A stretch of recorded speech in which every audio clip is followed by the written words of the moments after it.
পূর্ব মেদিনীপুরের নন্দকুমারে চলন্ত গাড়িতে আগুন, চাঞ্চল্য গোটা এলাকায়। হলদিয়া থেকে নন্দকুমার আসার পথে নন্দকুমার ব্রিজের ওপর আচমকায় চলন্ত গাড়িতে আগুন লাগে।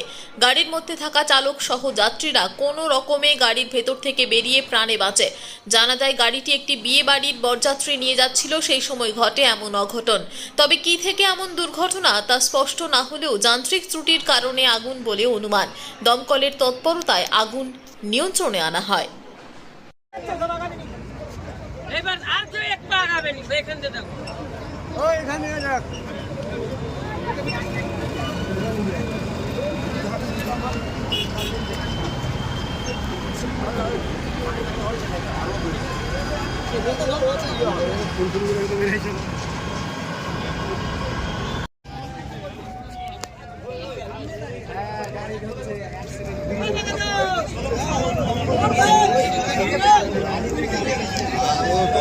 तो पूरे छाए हैं।